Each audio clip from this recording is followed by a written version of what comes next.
সম্প্রতি রাজশাহী বিভাগীয় স্টেডিয়ামে বাংলাদেশ ও দক্ষিণ আফ্রিকা ইমার্জিং দলের ক্রিকেট সিরিজে ছিল দর্শকদের উপচে পড়া ভিড়। ভালো ক্রিকেট অবকাঠামো থাকার পরও বরাবরই অবহেলিত থেকেছে রাজশাহী। কমাস আগে বিসিবি সভাপতি আমিনুল ইসলাম বুলবুল রাজশাহী স্টেডিয়ামে পিচ আউটফিল্ড দেখে পদ্মা পাড়ে বিপিএল আয়োজনের কথা জানান।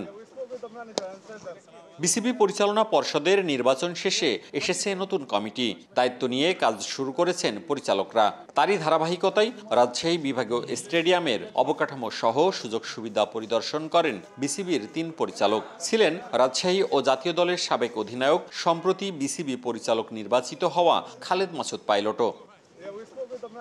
বিসিবি পরিচালকরা স্টেডিয়াম ঘুরে দেখেন। গ্যালারি পিচ নিয়ে কোনো অভিযোগ না থাকলেও প্রয়োজনীয় অনেক কিছুই নেই স্টেডিয়ামে। Press box, commentary room, scorer room, broadcast PCR সহ জায়ান্ট স্ক্রিন স্থাপন করতে হবে স্টেডিয়ামে। এছাড়াও ক্রিকেটারদের ড্রেসিং রুম স্থানান্তরের পাশাপাশি সংস্কার করা হবে ফ্লাড লাইটও। আমার কাছে মনে হয় যে উই আর 70% প্রিপেয়ার্ড একটা বড় টুর্নামেন্ট হোস্ট করার জন্য। ছোট ছোট রেনোভেশনের কাজ আছে, বাট আপনি যদি এখান থেকে শুরু করে ওই পর্যন্ত যান তাহলে আমার কাছে মনে হয় যে ফ্যাসিলিটিসগুলোকে যদি রেনোভেশন করা হয় তাহলে we are ready to host big tournaments here. আমরা যদি একটা অ্যাডেড ভেন্যু অ্যাড করতে পারি তাহলে আমার কাছে মনে হয় যে বিপিএলটা আরও চমক এনে দিবে। সো আমরা ওভাবে করেই প্রিপেয়ার করছি।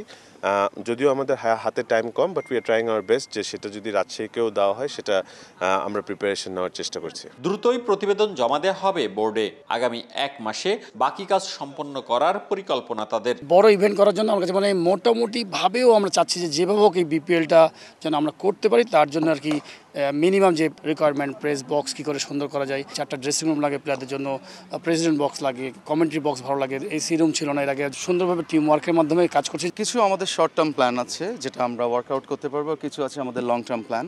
সো লং টার্ম প্ল্যানের মধ্যে এলইডি যেটা আপনার স্কোরবোর্ড বলতেছেন কিংবা ফ্লাড লাইট এগুলো যাবে। অ্যাটলিস্ট যদি আমরা ডে ম্যাচগুলো আয়োজন করতে পারি এবং ওটার জন্য যে লজিস্টিক ব্যাপারগুলো আছে উই আর ইভ্যালুয়েটিং। রাজশাহী বিভাগীয় স্টেডিয়ামে বিপিএল সহ আন্তর্জাতিক টুর্নামেন্ট করতে এর আগে অন্তত 9 বার এমন আনুষ্ঠানিক পরিদর্শন করেছে বিসিবি। সেসব পরিকল্পনা আর প্রতিবেদন ফাইলে বন্দী থাকায় কিছুই বাস্তবায়ন হয়নি। মওদুদ রানা, সময় সংবাদ, রাজশাহী।